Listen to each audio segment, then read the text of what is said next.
Many of the goods he intended to buy were not ready, nor could he expect to be dispatched in several months. Dispatched.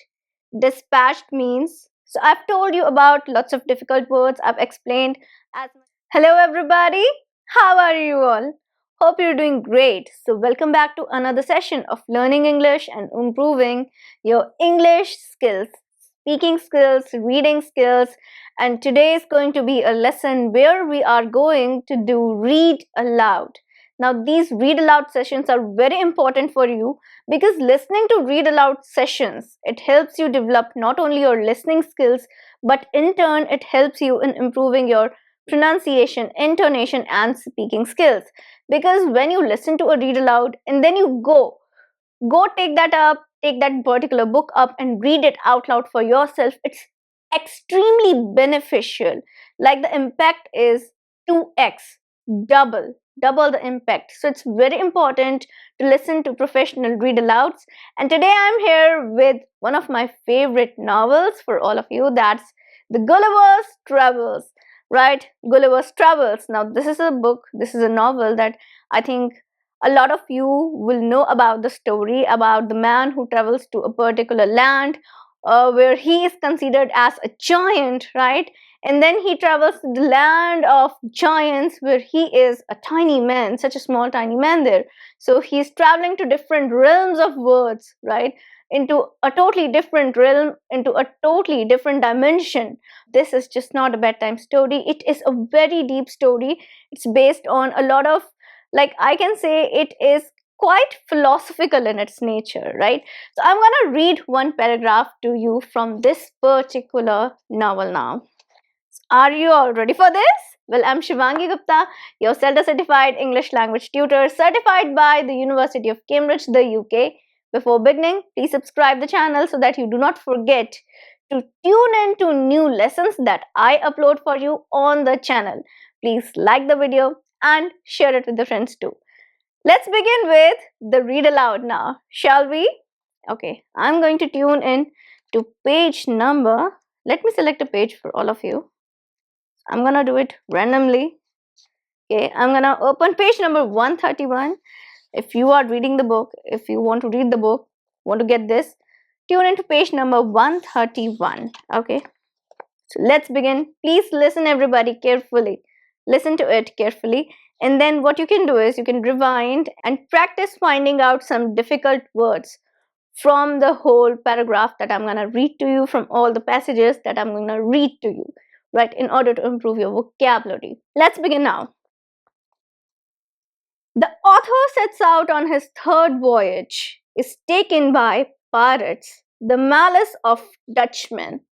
His arrival at an island, he is received into Laputa. So Laputa is the name of the island, and this is the third journey of the author, right? Author. And voyage is basically a journey that someone takes by the means of a ship, right? A ship, a boat, basically a long journey by waterways. It's considered as a voyage.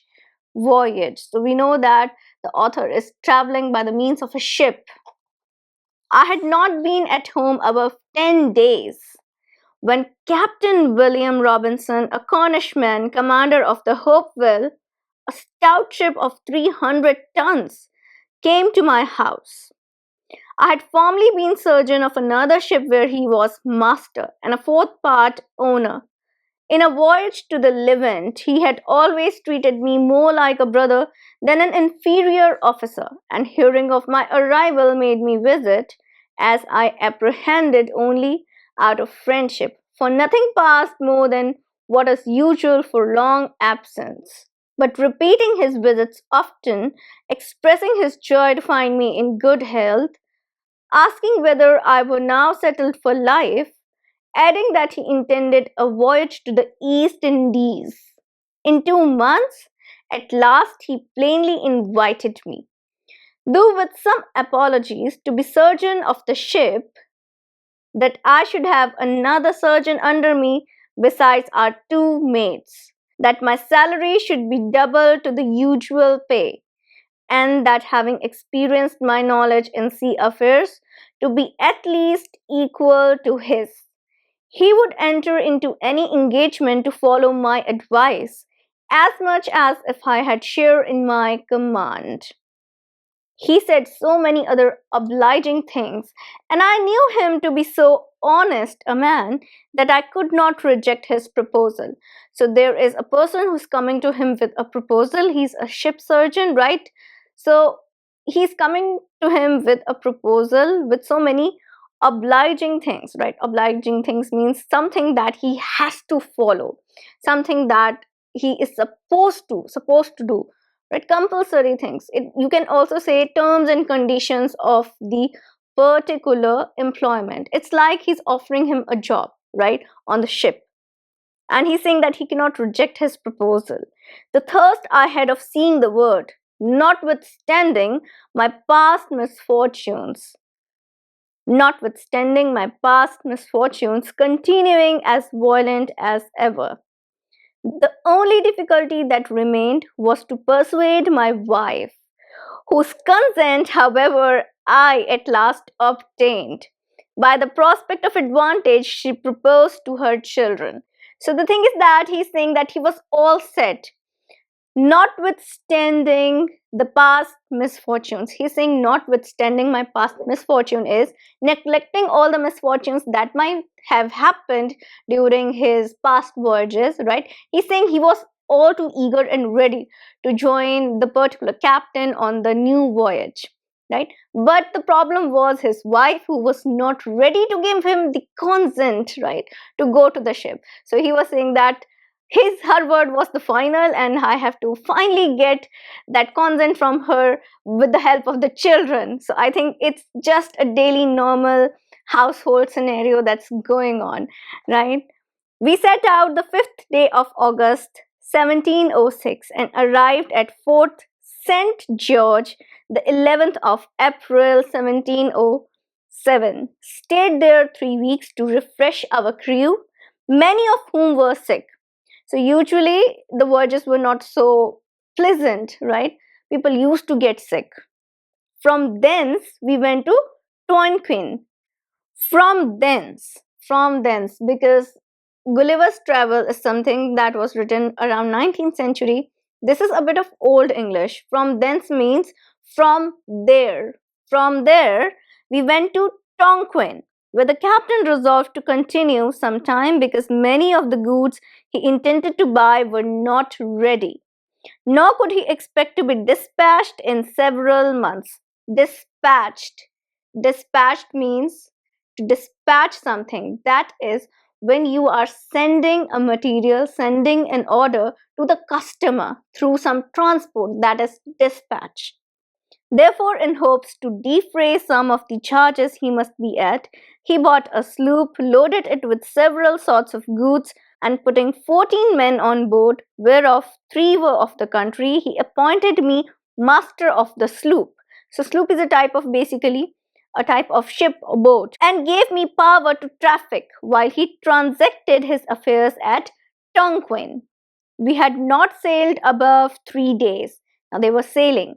What he did was he bought a sloop, that is a type of a ship, and he made the author master of the ship because he had to stay back. Captain has to stay back for the remaining goods. So whatever goods he was able to get, he appointed 14 men and then made author the captain of that particular boat, the ship. We had not sailed above 3 days when a great storm arising, we were driven 5 days to the north-northeast. So north-northeast. Basically, it's kind of a literary device, writing device, where he wants to say the extreme northeast. So instead of writing that word extreme, he wrote north-northeast, right? So the emotion is that extreme northeast. And then to the east, after which we had fair weather, but still with a pretty strong gale from the west. Gale means strong winds, gale from the west, strong winds from the west. Upon the 10th day, we were chased by 2 pirates. Oh my god, pirates! Finally, when we are reading something about traveling by a ship on the waves, sea, obviously pirates are what? Compulsory, I guess. So they encountered pirates, who soon overtook us. For my sloop was so deep loaden that she sailed very slow. Neither were we in a condition to defend ourselves. I observed among them a Dutchman who seemed to be of some authority. Though he were not commander of either ship, he knew us by our countenances to be Englishmen. Countenances means the reputation to be the Englishman, and jabbering to us in his own language. Jabbering means like speaking animatedly, speaking anything that other person might not able to understand. So that's jabbering in a annoyed tone, in a little annoyed tone. That's jabbering, and jabbering to us in his own language. So we should be tied back to back and thrown into the sea. I spoke Dutch tolerably well. I told him who we were and begged him in consideration of our being. So that's it. That is the reading session, and I am gonna end this session right here, right now. So basically, what we read till now is the author is setting on a different voyage, Gulliver's Travels, as the name suggests. So this is just the beginning of the voyage. I have not taken up something from between the chapter. So this is just the starting of this particular novel, where he's telling about his past voyages, experiences, and then he's telling how he convinced his wife to go on this particular voyage, what were the difficulties they had to face during the particular period of sail when they were on the ship, right? And what happened at the last, they were overtaken by pirates. So there is where we are supposed to end it now. The session is coming to an end. So I've told you about lots of difficult words. I've explained as much as I can. If you have any more difficult words from this particular book, from the particular passage that I read to you, please go search it on Google, or you can comment in the comment box below, ask me about it, and I'll let you know. So that's it for today. That was the read aloud session for all of you, for you to improve your speaking skills and listening skills both. So this is important. I hope this is going to help you. Now I'm going to meet you again next time in a new lesson. Till then, everybody, take care and bye.